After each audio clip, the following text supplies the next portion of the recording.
Hello dear students, आप सभी लोगों का स्वागत है ट्रिकी मैथ्स एजुकेशन अड्डा पर गणित का खत्म। एक बार सारे के सारे स्टूडेंट इस लाइव सेशन को ज्वाइन कर लीजिए। सभी स्टूडेंट जल्दी से इस लाइव सेशन को ज्वाइन कर लीजिए। अभी हम डिस्कस करने वाले हैं एसएससी जीडी 2024 का जो हम कंप्लीट पेपर सॉल्यूशन की सीरीज पढ़ रहे थे। आज हम डिस्कस करने वाले अपना 5वां पेपर सॉल्यूशन। इस सीरीज में आपको पता होगा 4 पेपर सॉल्यूशन में डिस्कस कर चुका हूं। आज हमारा ये 5वां पेपर सॉल्यूशन है। लगभग 50 प्लस शिफ्ट है, 52 और 53 शिफ्ट यहां पर टोटल रहने वाली है, जो हम इस वीडियो सेशंस के दौरान रेगुलर बेसिस पर डिस्कस करेंगे।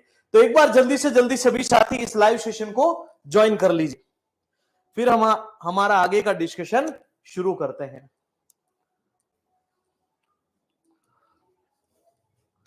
चलिए, सभी लाइव हो चुके हैं, बताइए आवाज और वीडियो सेशन बढ़िया से चल रहा है? एक बार बताओ जल्दी से मुझे।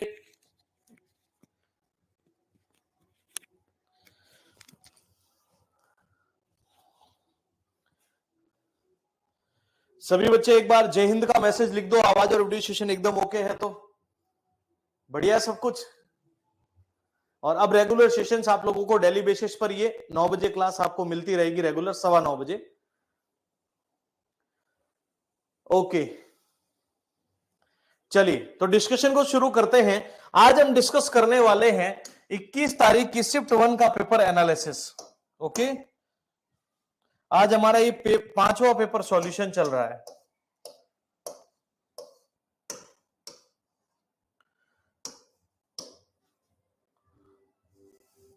ओके, आज हम डिस्कस करेंगे 21 फरवरी की शिफ्ट 1 का पेपर एनालिसिस।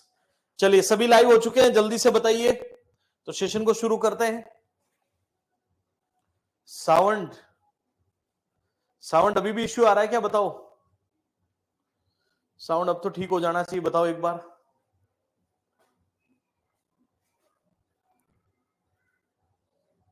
ओके चल रहा है ना? 1-2 बच्चे ने मैसेज किया, बाकी ओके है मेरे हिसाब से। वॉइस ओके है क्या? एक बार मैसेज कर दो कमेंट बॉक्स में, ओके का मैसेज लिख दो, फिर आगे बढ़ते हैं। और जो भी मैं क्लास ले रहा हूं इसकी पीडीएफ हमारी एप्लीकेशन ट्रिकी मैथ्स पर मिल जाएगी। जो पीडीएफ वाला सेक्शन है आपके पेड कोर्सेज के जस्ट नीचे पीडीएफ वाला बना हुआ है, वहां पर आपको ये क्लासेस मिल जाएगी। ओके, चलो बढ़िया, समय नहीं लगाते, काम की बात करते। एक बार पहले मैं प्रश्न डिस्कस कर लेता हूं, और जिसकी भी क्वेरी या क्वेश्चन है वो बाद में पूछ सकते हैं।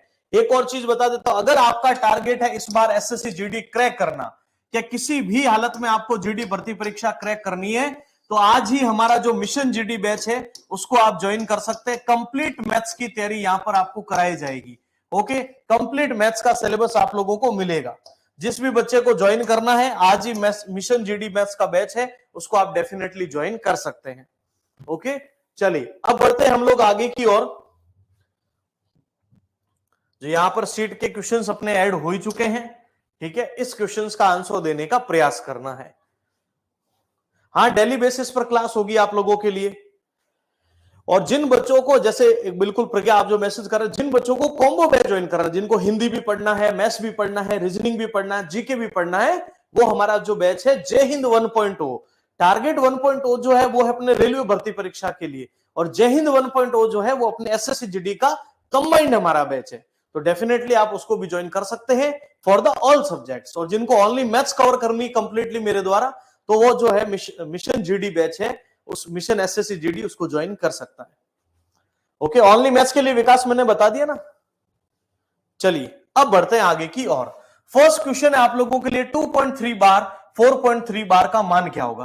पहले तो मैं बताता हूं 2.3 बार का मतलब है ये जो 3 है ना, ये बार बार रिपीट हो रहा था, तो इस रिपीटेशन को रोकने के लिए इस 3 के ऊपर ये बार की प्रक्रिया को फॉलो किया जाता है, रिपीटेशन को रोकने के लिए। तो सबसे पहले इसको हटाने की प्रक्रिया ये होती है, जितनी संख्याओं पर बार है 9 लगा दीजिए। इस पूरी वैल्यू में से जो बार के अंतर्गत नई वैल्यू है उसको माइनस कर दीजिए। प्लस में सेम हियर, जितनी वैल्यू है पर बार है उतने 9।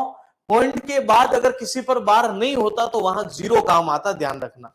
ओके, और इस पूरे में से जो बार में नहीं आ रही है उस वैल्यू को घटा दीजिए। ये पॉइंट और बार साथ में हटता तभी ये 9 आता, ध्यान रखना। 23 में से 2 गया 21/9, 43 में से 4 गए तो यहां से 13 में से 4 गए 39 हो जाएगा, 39/9 हो जाएगा। अगर इन दोनों को ऐड करते हैं 39 41 और 20 60/9 और 60/9 को जब और सरल करते हैं तो 20/3 बन जाएगा, जो अपने इस सी ऑप्शन में डेफिनेटली मौजूद है। अब बताइए इस क्वेश्चन में कोई तकलीफ हुई? इसमें किसी प्रकार का कोई कंफ्यूजन नहीं रखना है। देखो इसके हटाने की प्रक्रिया बड़े आराम से मैं वापस बता रहा हूं, इस चीज को थोड़ा गौर से सुनिएगा। अब जो मैं बात बोल रहा हूं ना, अगर आपको ऐसा सवाल आ जाए, बड़ी वैल्यू, मैंने थोड़ी बड़ी वैल्यू रख दी, एक्चुअली होता क्या है जब पॉइंट के बाद ऐसी वैल्यू रिपीट होती जाती है 6 7 6 7 6 7 6 7 6 7, इसको बोलते हैं, अपना एक चैप्टर है पता है ना, डेसिमल एंड फ्रैक्शन। उस चैप्टर में बताया जाता है आप सभी बच्चों को कि यहां पर जब वैल्यू का रिपीटेशन होता है तो उस रिपीटेशन को रोकने के लिए इस संख्या पर जो रिपीट हो रही है ना, उस संख्या पर बार लगा दिया जाता है। क्या दिया जाता है? बार लगा दिया जाता है। इसको हटाने की प्रक्रिया है, जितनी संख्याओं पर बार है उतने 9 लिख दीजिए, और जिस वैल्यू पर पॉइंट के बाद में बार नहीं है 0 आएगा। 2 स्टेप है, बड़े ध्यान से सुनना। जितनी वैल्यू उस पर बार है उतने 9 आएंगे, जिस वैल्यू पर पॉइंट के बाद में बार नहीं, पॉइंट के बाद बार नहीं है उसकी जगह 0।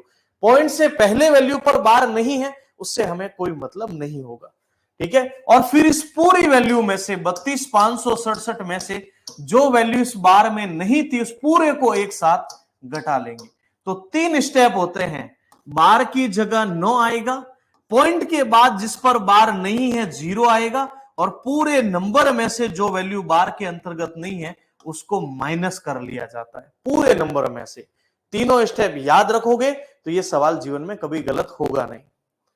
अगला सवाल देखो, 512 का 64%, 215 के 46% का मान। देखो 512 का 64%, इसमें कोई तकलीफ? अब ध्यान से सुनना, इस वैल्यू को कैंसिल कर लो। 512 इंटू 64 को अगर और सरल करना चाहो, 4 से 16 बार, 4 से 25 बार, 16 दूना 32, 3 16 3 19, 1 16 इंटू 5 80 और 81 अपॉन 25 हो गया। प्लस में 215 का 46%, तो यहां देख लीजिएगा 5 के पाड़े में 5 चौक 20, 43 बार, 5 से बोलो 20 बार, 2 से 23 बार, 2 से बोलो 10 बार। ये तो और इजी हो जाएगा, 23 इंटू 3 69, 6 23 इंटू 4 92 और 6 98, 999/10 यानी 98.9, इसको डायरेक्ट लिख दो। अब ध्यान से सुनना, 25 इंटू 3 75, 5 और 1 6, 25 दूना 50 19, 25 इंटू 7 175, तो 5 80 और 15 15 और 2 17 170, 25 इंटू 6 150। वापस देख लीजिएगा, 25 इंटू 3 75, पीछे बच गए 5 और 1 6 69 में, 25 दूना 50, पीछे बच गए 19, 25 इंटू 6 150, 25 इंटू 7 175, तो 175 में फिर 12 में से 5 गए 7 और 8 में से 17 बच गए। अब पॉइंट फिर कितना हो जाएगा, 25 इंटू 6 150, 327, फिर बच गए 20, 25 इंटू 8। यहां से इन दोनों वैल्यू को हमें ऐड करना पड़ेगा। ऐड करेंगे तो 8 9 और 6 15, 1 8 7 15, 1 16, 1 11, 1 12, 1 426.58 और 426.58 आपके बी ऑप्शन में बिल्कुल मौजूद है। ओके, क्लियर है? इस तरीके से आपको इसको सिंपल सा सॉल्व करना था। वापस देखना क्या किया, इसका 64% हमने पता किया, इसका 46% हमने पता कर लिया है। आगे बढ़ते हैं। एक मिश्रण में दूध और पानी का अनुपात 2:3 है। कुछ मात्रा में दूध मिलाया जाता है जिसके कारण इनका अनुपात 10:3 हो जाता है। तो प्रारंभिक मिश्रण में प्रतिशत के रूप में कितना दूध मिलाया गया था? अब मेरी बात को ध्यान से सुनिएगा।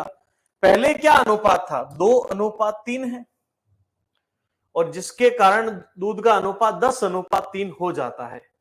ठीक है, कुछ मात्रा में दूध की मात्रा मिलाएगी और 10:3 हो गया है। 2:3 था और कुछ मात्रा यहां पर मिल्की मिलाएगी और रेशियो कितना बन गया? 10:3 हो गया। 3 इंटू 2 6 प्लस 3m बराबर 30, तो 3m बराबर कितना हो जाएगा? बोलो 24। तो m की वैल्यू आ गई यहां से 8 आ चुकी है। 8 लीटर मात्रा मिलाएगी। तो पहले मिश्रण था कितने का? 5 का, तो 8 मिलाएगी तो प्रारंभिक मिश्रण के प्रतिशत के रूप में कितनी मात्रा दूध की मिलाएगी? 8 मिलाएगी। टोटल कितने में बोलो? 5 में। और 100 और परसेंटेज में लाना है तो गुणा 100 मिश्रण के रूप में लानी। और मिश्रण टोटल कितने का बना? आराम से सुनो, देखो 2/3 था, कुछ मात्रा में दूध मिलाया गया, हमें उसकी मात्रा नहीं पता थी, m लिख दिया, 10/3 क्रॉस मल्टीपल किया तो यहां से मिल्क की मात्रा आ गई 8। अब तो 8 मिलाया गया, लेकिन मिश्रण के रेस्पेक्ट में, मिश्रण के प्रतिशत के रूप में, तो भाई मिश्रण तो 5 लीटर का था टोटल, 3 और 2 5 से ये 20 बार, 20 × 8 करेंगे 160%, और 160% आपके सी ऑप्शन में मौजूद है। तो मिलाएगी मात्रा कितने परसेंट होगी प्रतिशत के रूप में? तो वो हो जाएगी आपकी। और अब देख लो बोलिए, आप 2 और 8 जोड़ोगे तो 10 हो जाएगा, और 3 का 3 रह जाएगा। इस प्रकार से प्रतिशत के रूप में आपको वैल्यू को फाइंड आउट करना था। इस वैल्यू को हल करना है डियर स्टूडेंट्स। अब आप बताओ, बोर्ड मास का ये सवाल हल नहीं करोगे तो फिर करोगे क्या? बताओ, ये सवाल तो हल करना ही पड़ेगा। अब ये डेली सॉल्यूशन जो है, जितने भी क्लासेस में करा रहा हूं, इनकी सारी डेली जो सॉल्यूशन है, आप सभी बच्चों को 9 सवा 9 बजे अपना ये सेशन रहेगा। ठीक है, आप रेगुलर, कल संडे का एक दिन का ऑफ है अपना, बाकी कंटिन्यू सेशंस रहने वाला, बता देता हूं अभी से। ओके, चलिए, तो सबसे पहले आपको पता है इस ब्रैकेट को हल करेंगे। 9 में से 4 गया 5 डिवाइडेड बाई 2। अब डिवाइड की प्रक्रिया को फॉलो कर लीजिए। 5/2 या 2.5 भी लिख सकते हो, 2 से 2 कैंसिल, और 6 + 5 करेंगे तो 11 आ ही चुका है, और 11 आपके इस सी ऑप्शन में बिल्कुल मौजूद है। स्टेप बाय स्टेप इसमें चलना था। वापस देख लो, 5 2 जा 10 हो रहा है, लेकिन पहले मल्टीपल मत कर देना, 10/2 करोगे, पहले डिवाइड को साइन को रख दीजिए, बोलिए आप पॉइंटों में मत लेकर जाओ। अब बढ़ते हैं आगे की ओर। पी और क्यू काम को 30 दिन में, क्यू और आर उसको 37.5 दिन में, और आर और पी 150 दिन में पूरा करते हैं। तीनों एक साथ काम करते हुए उसको कितने दिन में पूरा कर लेंगे? आप एक चीज बताओ, आपको हमेशा बोला जाता है, ये जो क्वेश्चन माना जाता है डियर स्टूडेंट्स, इसको बोलते हैं पेयर, यानी जोड़े पर आधारित प्रश्न है। ए और बी, बी और सी, सी और ए। एग्जाम में जो सबसे ज्यादा रिपीट होने वाला टाइप है ना टाइम एंड वर्क में, एक आता है एमडीएच कॉन्सेप्ट, एक आता बारी बारी कॉन्सेप्ट, और एक आता जोड़े वाला। ये तीन वो, और एक कार्य क्षमता, ये वो टाइप्स है जो एग्जाम में सबसे ज्यादा शिफ्ट में रिपीट होने वाले प्रश्न है। प्रश्न तो हम हर लेवल का पढ़ के जाते हैं, लेकिन एग्जाम का जो पैटर्न है उसमें ये जो क्वेश्चंस है, ये टॉप ऑफ द क्वेश्चंस में माने जाते हैं। चलिए, पी और क्यू काम को 30 दिन में, चलिए ठीक है। क्यू और आर काम को 37.5 दिन में, चलो ठीक है। आर और पी इसको 150 दिन में, चलो ठीक है। तो सबसे पहला काम हम एलसीएम ले ले, 150 रख देता हूं मैं।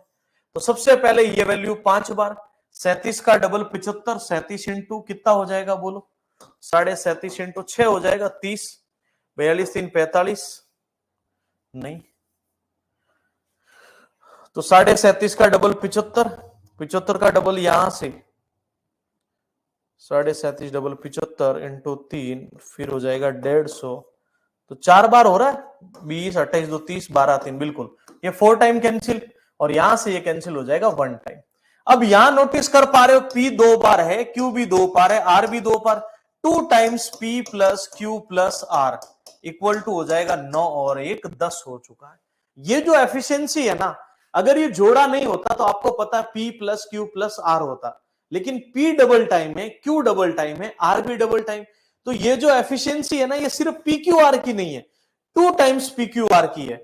तो पी क्यू आर की एफिशिएंसी हमें तो सिर्फ 3 की लानी है, डबल बार नहीं लाना, तो 2 से कैंसिल हो गया 5 बार, और काम करना है 150, तो 150/5 करेंगे, इन तीनों को मिलकर 30 डेज का टाइम लगेगा, और 30 डेज आपके इस डी ऑप्शन में बिल्कुल मौजूद है। अब ये आपका आंसर यहां पर बनना चाहिए, और सेशन को है ना थोड़ा एक बार सभी साथी शेयर जरूर कर दीजिए, जितने भी स्टूडेंट्स हैं एक बार जल्दी से इस सेशन को शेयर कर दो। अगला क्वेश्चन देखो, परिवार के आय और व्यय का अनुपात 19:13 है, व्यय अगर 29,510 है तो बचत बताओ। तो पहले मुझे सभी बच्चे बताइए, आय व्यय और बचत कमेंट करके बताना है सबको। अगर आय 19 है, व्यय 13 है, तो बचत कितनी होगी रेशियो में, जल्दी बताओ। 19 में से 13 खर्च हो गए तो बताओ 6 की बचत होगी या फिर नहीं होगी, इसमें कोई तकलीफ बताओ। अब ध्यान से सुनिए, ठीक है भाई, सोनू पुरोहित जो भी नाम है भैया, प्रयास करो ना कि पढ़ लो, ठीक है। प्रज्ञा क्या कर रही है उसकी चिंता मत करो, वो खुद अपनी चिंता कर सकती है, तो पढ़ ले मेरे भाई, ठीक रहेगा, ठीक है। चलो, यदि किसी परिवार का व्यय 29,510 है तो हमें बताना उसकी बचत कितनी होगी। मैंने हमेशा बोला भाई जितने गुणा ये वैल्यू होगी उतने ही गुणा ये वैल्यू होगी। तो 13 इंटू 2 26 हो गया 3, 13 इंटू 26 में फिर कितना बच गया अभी 3, 13 इंटू 2 26, 9, 13 इंटू 7 91, 2270 गुणा है, तो ये भी 2270 गुणा, तो 42 4 14 और 4 7 इंटू 6 42 4 12 और 4 16 1 12 और 1 13 620, और 13 620 आपके डी ऑप्शन में बिल्कुल मौजूद है। क्लियर है सभी को? इस तरीके से इसको सॉल्व करना था आपको, और नहीं तो कोई अलग से सॉल्व करना चाहे तो ऐसे भी कर सकता है। 13 रेशियो की वैल्यू 29,510 है, तो एक रेशियो की वैल्यू हो जाएगी 2270, और 6 रेशियो की लानी है तो 2270 इंटू 6 13,620, ऐसे भी कर सकते हो, ये आपकी चॉइस है, आप इसको किस प्रकार से हल करते हैं। चलो, अरविंद एक काम को 20 दिन में कर सकता है, बक्सी उसको 22 दिनों में। यदि वे इसको 5 दिन मिलकर काम करते हैं तो शेष काम कितना बच चुका है। तो डियर स्टूडेंट्स, अरविंद कह रहा है काम को 20 दिन में, बक्सी इसको 22 दिन में, तो पहला काम हम एलसीएम लेंगे 110 या 220 हो गया, 110 से तो कैंसिल हो नहीं रहा है, 220 से 11 बार, ये इससे बोलो 10 बार। वे इस काम को 5 दिन एक साथ मिलकर पूरा करते हैं, तो आप बताओ 5 दिन जो काम हो जाएगा वो तो कंप्लीट, और जो बचेगा वो अपना रिमेनिंग वर्क यानी शेष वर्क हो जाएगा। तो आप बताओ यहां से कितना हो गया अभी 21, और 21 इंटू 5 हो गया 105, ये काम कंप्लीट हो चुका है, तो शेष कितना बच गया बोलो, 220 माइनस 105, 115 काम बच गया। 115 बच गया है 220 में से, ये अपना शेष भाग आ जाएगा, क्योंकि हमें फ्रैक्शन में बताना है। 5 दूनी 10, 5 से 3 बार, 5 चौक 20, 5 से 4 बार, 23/44, और 23/44 आपके डी ऑप्शन में साक्षात मौजूद है। एक बात ध्यान से सुनिए, 5 दिन का जो वर्क डन था ना, वो आपको यहां माइनस करना था, और माइनस करने के बाद जो वैल्यू बचेगी वो अपना शेष वर्क हो जाएगा, रिमेनिंग वर्क। क्लियर है? बताइए, अभी तक की बात में कोई कंफ्यूजन नहीं होना चाहिए। बढ़ सकते हैं आगे की ओर। इस वैल्यू का आंसर दीजिए क्या होगा। अब आपको पता है जब हम डेसिमल पढ़ते हैं तो आपको डेसिमल का स्क्वायर करना, स्क्वायर रूट करना, क्यूब करना और क्यूब रूट करना सिखाया जाता हमेशा। ओके, तो सबसे पहले देखो 0.5 का स्क्वायर मतलब 0.5 इंटू 0.5, जिनसे अगर डायरेक्ट नहीं हो रहा तो ऐसे लिख के कर दिया करो, 0.5 इंटू 0.05 है ना, तो कोई बात नहीं, 5 25। अब देखो 1 और 1 2 अंकों पर पॉइंट, चलो ठीक है, ये भी 5 25 है, लेकिन 2 और 2 4 अंकों पर पॉइंट, तो 2 मौजूद थे, 2 0 लगा लो। अब इनकी एडिशन करनी थी, 0.25 0.0025, तो ये रिजल्ट बन गया 25 25 2 5 2 5, और ये आपके कौन से ऑप्शन में साक्षात दर्शन है, ये आपके सी ऑप्शन में बिल्कुल मौजूद है। ओके, इस तरीके से आपको इसको हल करना था। क्या हम आगे की ओर बढ़ सकते हैं?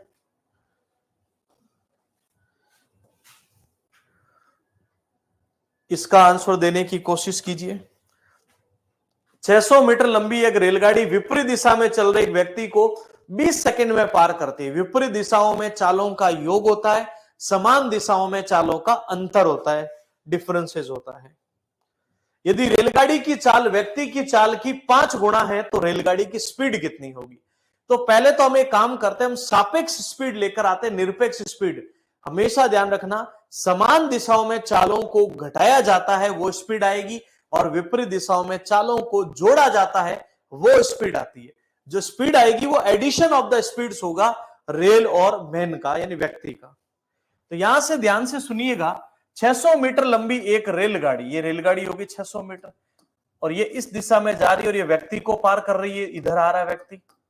अब ध्यान से सुनना, तो चाल बराबर, चाल होता है दूरी बटा समय, 600 बटा 20, तो ये हो चुका है यहां से 30 मीटर पर सेकेंड।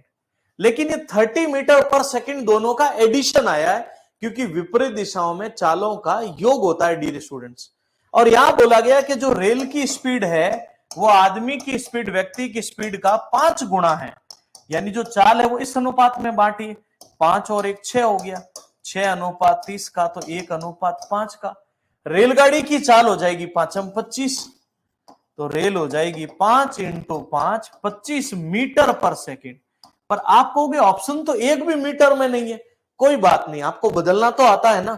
25 का गुणा 18/5 से कर दीजिए, 5 से 5 बार 18 × 5 90 किलोमीटर पर आवर, और 90 किलोमीटर पर आवर आपके बी ऑप्शन में मौजूद है। और पूछ ले व्यक्ति की स्पीड बताओ, तो देखो 5 एकम 5, 5 से 5 कट जाता 18 हो जाता, और 18 से 90 बताओ 5 टाइम्स हुआ कि नहीं हुआ। तो बात अपनी हमेशा यहां पर वेरीफाई होने वाली है। क्या बात क्लियर है सभी को?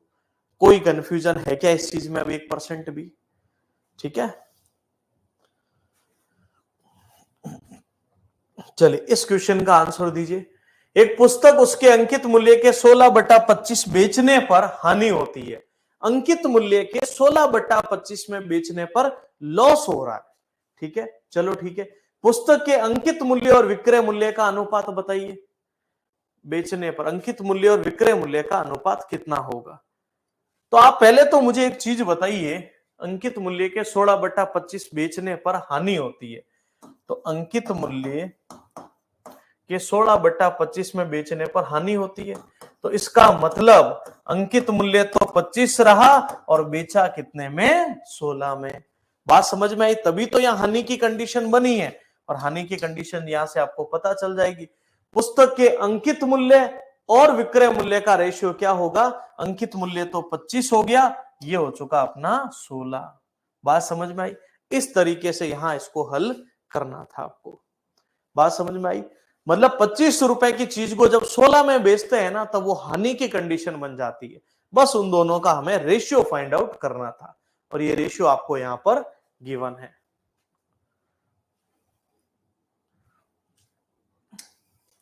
चलिए अगला सवाल देखो, एक वस्तु का विक्रय मूल्य 16.90 है, 35% की छूट दी, तो अंकित मूल्य क्या था? यह सवाल बहुत रिपीट होता है जब सेलिंग प्राइस देकर मार्क प्राइस पूछेंगे या फिर मार्क प्राइस देकर सेलिंग प्राइस पूछेंगे। अब आप ही बताओ 35 का डिस्काउंट कहां पहुंचे? 65 पर। तो अब बताओ 1690 रुपए की चीज थी, 100/65, 100/65, 5 की टेबल में 20 बार, 5 की टेबल में मार्क प्राइस हमेशा ज्यादा रही होगी इससे। 100 रुपए की चीज 65 में बेची थी आपने, 13 एकम 13, पीछे 3, 13 × 3 39, और 13 × 2 2600 रुपए। 2600 रुपए अपना राइट आंसर बन जाएगा, जो प्रथम ऑप्शन में मौजूद है। 2600 is the right answer. Okay, तो यहां पर हमने क्या किया? सेलिंग प्राइस से मार्क प्राइस को पता किया है। ठीक है, अरे 2800 मत बताओ, एक जन 2800 बता रहा। 2800 क्यों बता? आराम से सुनो, देखो 35% का डिस्काउंट मिला, और 100 पर 35 का डिस्काउंट 65 हो गया, तो 100 20 से, और ये 13 से, और 13 से 130, 13 × 2 26 हो जाता है। रमेश का वेतन रमन के वेतन से 20% अधिक है। रमेश 37,750 बचाता है, जो उसके वेतन का 75% है, तो रमन का वेतन कितना होगा? तो सबसे पहले आप बताओ, रमेश का जो वेतन है वो रमन के वेतन से 20% अधिक है। रमेश का वेतन रमन से 20% ज्यादा है, तो भाई ये 100 है तो ये 120, तो रेशियो क्या बना? एक तरह से 6:5। मतलब रमन अगर 5 रुपए कमाएगा ना, तो रमेश 6 रुपए, रमन के 500 होंगे ना, तो रमेश के 600 हो जाएंगे। फिर हमें बोला है यदि रमेश 33,750 बचाता है, जो उसके वेतन का 75% है, तो आप बता दीजिए 75% मतलब 3/4 होता है, या 75% 33,750 है, तो 1% का मान ला सकते हो। 33,750 बटा 75। 25 की टेबल में एक बार 8 बचे, 25 फिर 25 8 बचे, 25 की टेबल में 3 बार 75, 75 में 7 5 12, 25 5 125 और 25 से ये 5 बार 10 7 1% 270 का, और 1% 270 का तो 100%, 270 इंटू 100 कर लेंगे 27,000। अब ध्यान से सुनना, मैंने पहले ही बोला था रेशियो एक समान रूप से आगे बढ़ता है। अगर रमेश का वेतन रमन के वेतन का रेशियो 6:5 था, अब यहां से हमें पता चला कि ये भाई साहब 27,000 कमा रहे हैं, तो ये कितना कमाएंगे? अरे भाई जितने गुणा ये राशि होगी, 6 चौक 24, 3 बचे 6 5 30, 4500 गुणा, यहां भी 4500 से गुणा कर लो, 5 25 20 और 22,500। सही है। तो रमन का वेतन कितना होगा? जो उसके वेतन का 75% है। रमेश का वेतन रमन के वेतन से 20% ज्यादा है, और रमेश 22,500, तो ये तो सही हो रहा है। 20% ज्यादा, 6/5, 6 30 24 और 3 27, बिल्कुल ज्यादा सही हो रहा है। यहां कुछ देख लो एरर नहीं हुई हो, इसमें देख लेते हैं कोई ये काटने में एरर नहीं हुई हो। 75% 33,750, तो 1% बटा 75 कर लीजिए। 5 से 6 5 30, 7 5 35, 2 5 और 5 से 15 बार, 15 चौक 60, 15 इंटू 5, अच्छा 450 बार कटती है वैल्यू, और 100% की वैल्यू हो जाएगी 45,000। ठीक है, ये 45,000 हो रहा है एक्चुअल में, और 45,000 से पता चल गया 7 इंटू 6 42, 3 7500 गुणा हो रहा है, तो ये राशि भी 7500 गुणा हो जाएगी। वो कैलकुलेशन एरर थी बस। 25 35 और 2 37,500, और 37,500 पहले ऑप्शन में मौजूद है। ओके, इस तरीके से इसको हल करना था। रेशियो का एक सिंपल कॉन्सेप्ट याद रखो, जितने गुणा पहली राशि हुई है उतने ही गुणा आपको दूसरी राशि को आगे बढ़ाते जाना है। ठीक है, अगर ये राशि 10,000 हो जाती तो ये 12,000, कल को ये 18,000 हो जाती तो ये 15,000 होते। जितने गुणा फर्स्ट है उतने ही गुणा सेकंड, या फिर जितने गुणा सेकंड है उतने ही गुणा फर्स्ट हो जाएगा। 35 कर्मचारियों का वेतन के है, प्रबंधक की आय को शामिल कर लिया जाए तो औसत आय 19,000 हो जाती है। यदि प्रबंधक की आय 54,000 है तो के का मान कितना होगा? अब ध्यान से सुनना, 35 कर्मचारियों की आय के है, चलो ठीक है, यदि प्रबंधक की आय शामिल कर लें तो औसत आय 19,000 हो जाती है, 19,000। और हमें क्या बोला है? यदि प्रबंधक की आय 54,000 है तो के का मान कितना होने वाला? अब ध्यान से सुनिएगा क्या करना है। सबसे पहले देखो 35 इंटू के क्या बना? 35 के प्लस प्रबंधक की आय 54,000। अगर मैं इसमें 54,000 जोड़ दूं तो ये कितना बन जाता? बोलो 36 इंटू 19,000। बात समझ में आई? ये वैल्यू यहां पर बन रही है। अब ये मल्टीपल हमें थोड़ा करना पड़ेगा। इसमें कितना बन जाएगा बताओ? 35 के प्लस अगर 54,000 जोड़े तो 36 इंटू 19,000 हो जाती है। चलो 35 के प्लस 54,000 0 0 0, 19 इंटू 6 9 छंग 54, 6 5 11, 114, 4 आ गया 11, 19 इंटू 3 57, 8 68, ये बन चुका। इधर जाके माइनस हो जाएगा। 35 के बराबर 000, फिर 4 में से 4 0, 8 में से 5, 6,30,000। तो के की वैल्यू हो जाएगी 6,30,000 अपॉन 35। 7 की टेबल में 7 से 9 बार और 7 से 5 बार, और 5 से ये 18,000 हो जाएगा, और 18,000 आपके इस पहले ऑप्शन में बिल्कुल मौजूद है। इतनी सी गणना इसमें यहां पर देखने को मिली है। ठीक है, एक चीज और भी समझ सकते हो, इसकी इनकम 54,000 है और 36 लोगों में बांट रहे हो आप लोग। ठीक है, 36,000 में बटी है, तो 18 की टेबल में 2 बार, 18 की टेबल में 3,000, 2 से ये 1,500 बार कैंसिल होगी, है ना। 36 लोगों में बटेगी तो के का मान कितना? अच्छा 19,000 इनकम हो रही है। वो गणना तो वही करनी पड़ेगी फिर आपको। तो वापस देख लो, 35 इंटू के 35 के प्लस 54,000 को जोड़ा तो 36 के 36 लोगों की इनकम आ गई, और औसत हमेशा योग को दर्शाता है। ओके, आगे बढ़ते हैं। एक आदमी 1 रुपए में 35 कलम खरीदता है, 40% लाभ कमाने के लिए 1 रुपए में कितनी कलम बेचेगा? देखो 1 रुपए में 35 खरीदी, अब 40% लाभ कमाना है तो 1 रुपए में कितनी कलम बेचेगा? मुझे बताओ 35 से ज्यादा बेचने में फायदा होगा या 35 से कम बेचने में?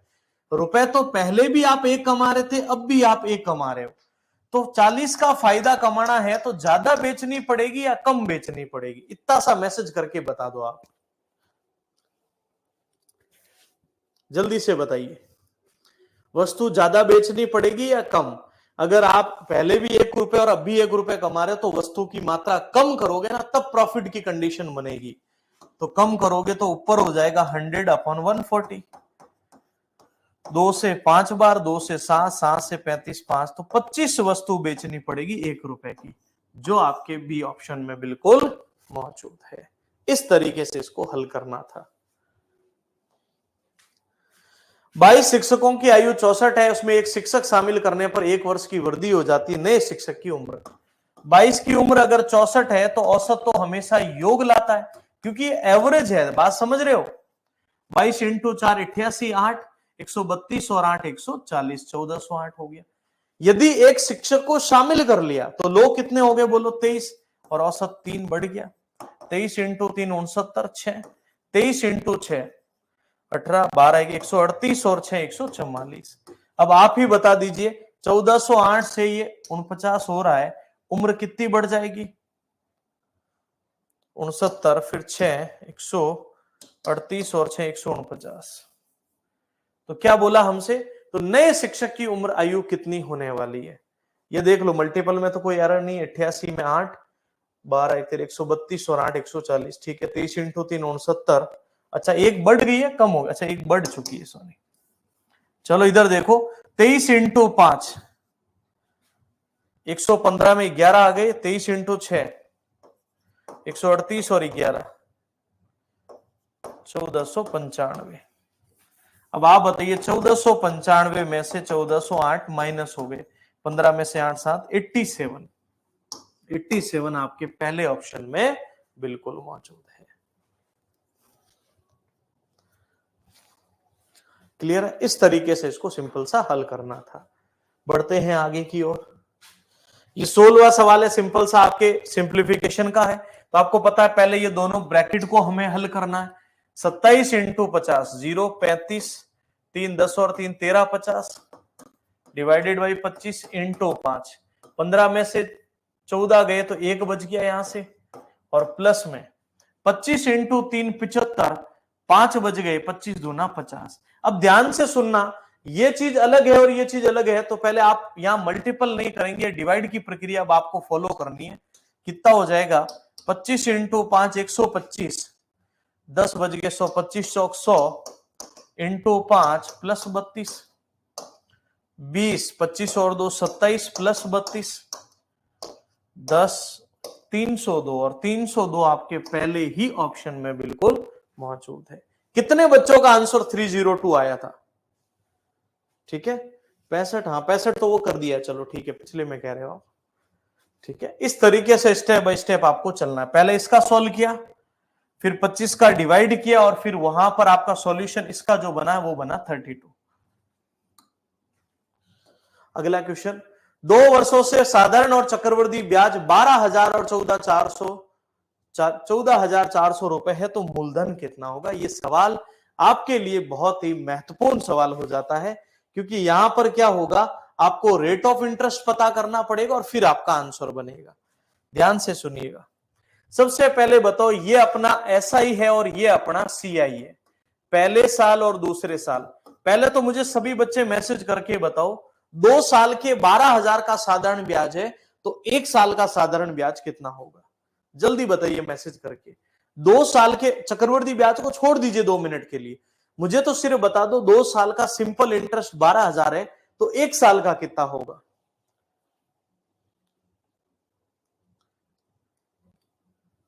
जल्दी बताइए।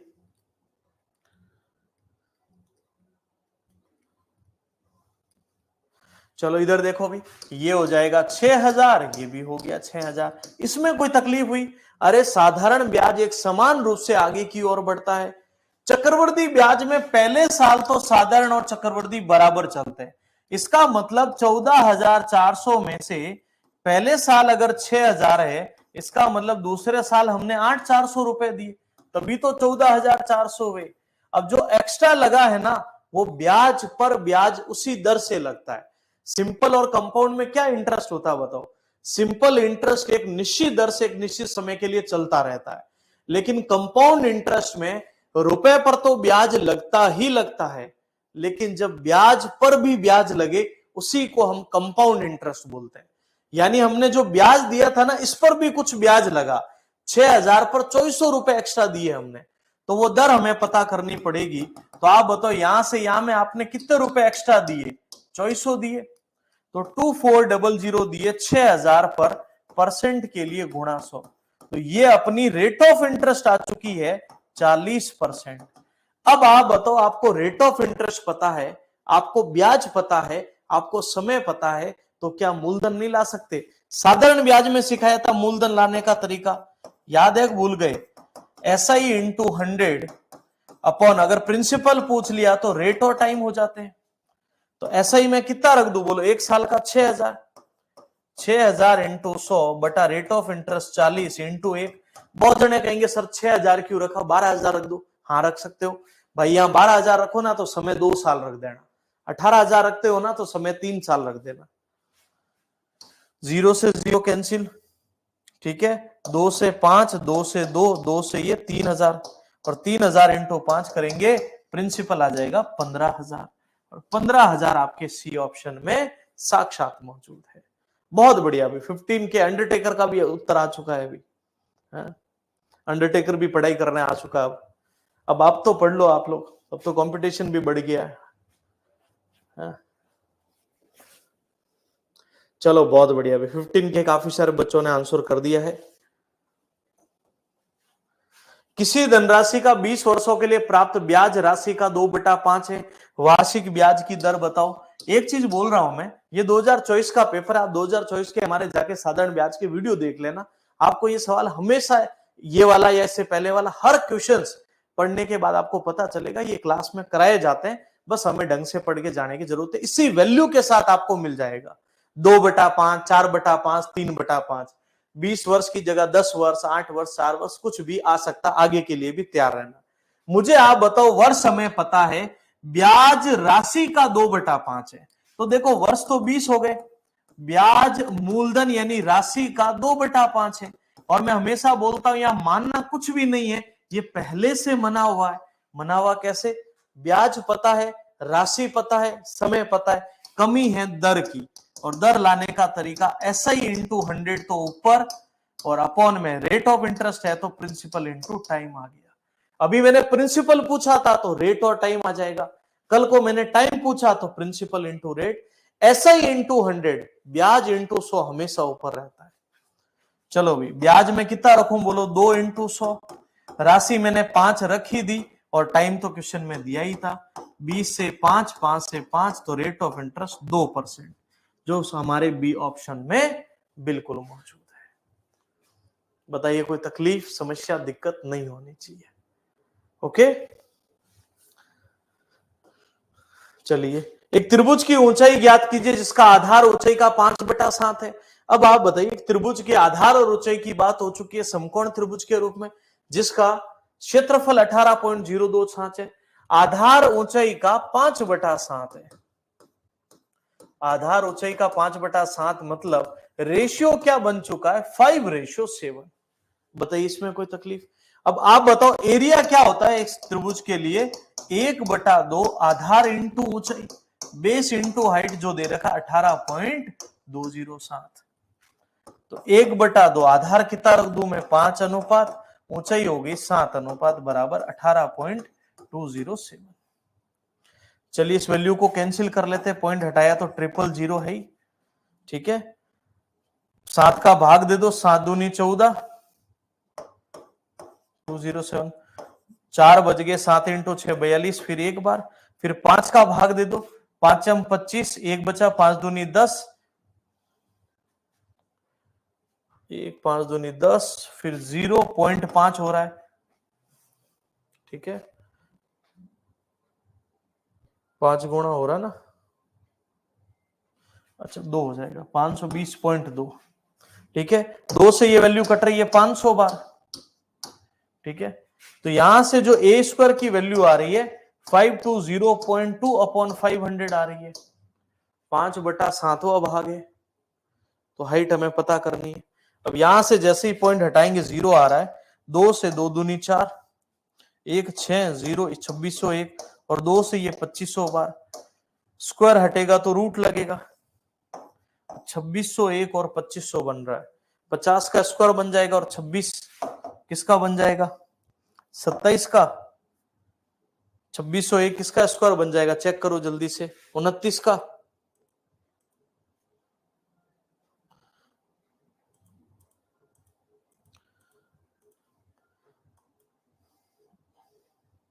उनतीस क्या, 51 का, 51 इंटू 51 कितना हो रहा है, एक बार चेक करो जल्दी से, 2601 ही हो रहा है, बिल्कुल, तो ये बन जाएगा 51 का, ये बन जाएगा 50 का, 51/50, तो 50 एकम 50.02, 1.02 आ गया ए का मान।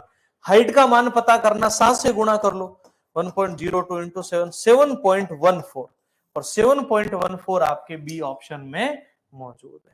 थोड़ी गणनात्मक क्वेश्चन कर सकते हो, ऐसे में आपको क्या करना भाई, क्वेश्चंस को थोड़ा ऐसे कोई कैलकुलेटिव क्वेश्चन आए तो आप सबसे लास्ट में भी इसको कर सकते। वापस देख लो हमने क्या किया, आराम से सुनना, बात को पूरा रिपीट कर देता हूं। यहां एक क्वेश्चन में हमें बोला गया आधार इसकी ऊंचाई का 5/7 है, यानी जो बेस है वो इसकी हाइट का कितना है, 5:7 है, और आपको पता है एरिया का फॉर्मूला क्या होता है, एरिया होता है 1/2 आधार इंटू ऊंचाई, यही होता है समकोण त्रिभुज के क्षेत्रफल का। तो एरिया हमें यहां से पता करना 1/2 बेस इंटू हाइट, 5:7 बराबर 18.207, तो यहां से जो वैल्यू को कैंसिल करेंगे, ए स्क्वायर का मान 2601/2500 हो रहा है, स्क्वायर हटाया तो रूट लगा, ये 51 का और ये 50 का, और सोल्व करते हैं तो 1.02, ये ए का मान आ चुका है 1.02। अगर मुझे आधार पूछा होता तो मैं 5 से गुणा करता, हाइट पूछी है तो 7 से गुणा, तो इंटू 7 किया तो 7.14, और 7.14 आपके बी ऑप्शन में बिल्कुल मौजूद है। ओके, अब बचा हमारा आखिरी क्वेश्चन, कुल वस्तुओं के 70% को 20% के लाभ पर और शेष वस्तुओं को 10 की हानि पर बेचा, कुल लाभ या हानि। यह सवाल आप लाभ हानि पढ़ते हैं तो ऐसा भी बनता है, 2/3 भाग को इतने के लाभ पर, शेष भाग को हानि पर, 1/4 भाग को इतने के लाभ पर, शेष भाग को हानि पर, तो टोटल कितना या प्रॉफिट लॉस हुआ। इसको इतना आसान करना है, ध्यान से सुनना, 70% हिस्से को 20% लाभ पर, 70% यानी 70 हिस्से को 20 के लाभ पर 120/100, और शेष को ध्यान से सुन लीजिएगा, शेष वस्तुओं को 10%, शेष कितनी 30, 10 की हानि पर 90/100, इस प्रकार से 10% की हानि। तो यहां से 0 से 0 12 इंटू 7 84 में बेचा, 0 से 0 9 इंटू 3 27 में बेचा, 11 10 और 11 111 हो गया। अब बताओ 100 रुपए की चीज को 111 में बेचेंगे तो प्रॉफिट कितना हो जाएगा, बोलो 11%, और 11% आपके इस ऑप्शन में बिल्कुल मौजूद है। अब ऐसा सवाल तो हल करना पड़ेगा।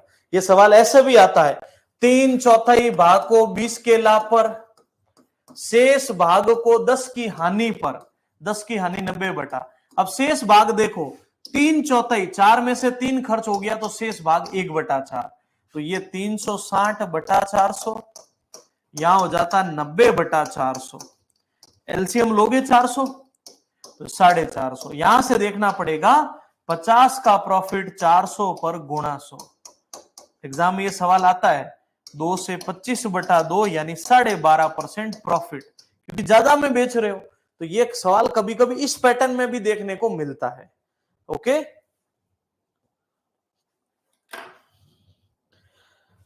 अब बताओ यहां तक की बात में कोई कंफ्यूजन? आप में से कोई भी बच्चा अगर जीडी की तैयारी कर रहा है तो आज ही हमारा जो मिशन जीडी बैच है उसको आप ज्वाइन कर सकते हैं। और अगर रेलवे की तैयारी कर रहे हैं तो बैच का नाम है मिशन रेलवे।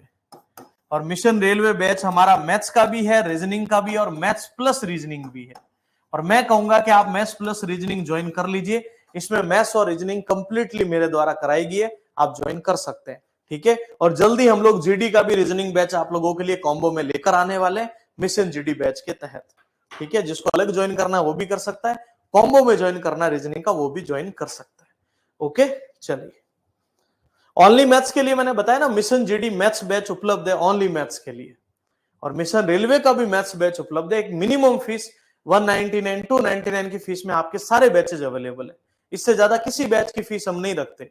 आज के समय में अगर आप देखेंगे तो 1 या 2 दिन का खर्च हो जाता है नॉर्मली, उसमें हम 1 साल की वैलिडिटी के साथ सारे कोर्सेज अवेलेबल करा रहे हैं। तो जिनको ज्वाइन करना है डेफिनेटली आज ही ज्वाइन कर लीजिएगा। आज अपने 5 पेपर कंप्लीट हो चुके हैं। अगला जो पेपर होगा पेपर सेट 6, वो हम आगे डिस्कस करेंगे। ठीक है, तो या तो कल का पेपर सेट जो होगा वो मॉर्निंग में करवा दूं मैं, कल शाम को पेपर सेट नहीं करवा पाएंगे। अगर आप कहें तो कल सुबह 9 बजे में ये पेपर सेट संडे को मॉर्निंग में रख देंगे। बोलो कैसा रहेगा? रिकॉर्डेड बैच मिल जाएगा बिल्कुल, जो बैच कंप्लीट हो चुके हैं वो रिकॉर्डेड भी मिल जाएंगे। तो कल जो है ना संडे को बैच जो है, संडे के दिन कल आपकी जो क्लास है वो सुबह रहेगी, है ना, सुबह 9 बजे। ठीक है, बाकी जो रोज जो क्लास होगी वो रात 9:15 बजे। ठीक है, बाकी जो रेगुलर क्लास होगी रात 9:15 बजे होगी, लेकिन संडे के दिन कल आपकी क्लास सुबह 9 बजे होगी, ताकि अपना पेपर कंटिन्यू चलता रहे। ठीक है, तो आप सभी बच्चे कल सुबह 9:15 का मैं शेड्यूल कर देता हूं, आप सभी साथी सेशन को ज्वाइन करना। पेपर सेट 6 हम कल के सेशन में डिस्कस करेंगे। ठीक है, और अभी तक की जितनी भी क्लास हुई है उसकी पीडीएफ आप लोगों को हमारी एप्लीकेशन पर पेड कोर्सेज के नीचे ही पीडीएफ का फोल्डर बना हुआ है, वहां पर मिल जाएगी। और नहीं तो इस नंबर पर मुझे मैसेज कर दीजिएगा, आपको पीडीएफ अवेलेबल करवा देंगे, है ना। इस नंबर पर भी मैसेज कर दीजिएगा। अभी तक की जितनी भी क्लास मैं ले रहा हूं उसकी सारी मर्ज करके पीडीएफ आपको अवेलेबल करा देंगे। सेशन कैसा लग रहा है एक कमेंट कर देना। जितने भी बच्चे हैं ना, आज देखते हैं कौन कौन कमेंट करता है, कल के सेशन में उन सबका नाम अनाउंस करेंगे। जिन जिन बच्चों का कमेंट होगा, सुबह 9 बजे सेशन होगा, उन सब का नाम या स्क्रीन पर विथ फोटो आपको देखने को मिलेगा। ठीक है, चलिए तो मिलते हैं आप सभी बच्चों से कल के सेशन में। Thank you. सुबह कल 9 बजे पधारना है, इस चीज को भूलना नहीं, है ना, सुबह 9 बजे। Thank you. बाकी फिर मंडे से वापस 9:15 बजे वाली क्लास अपनी।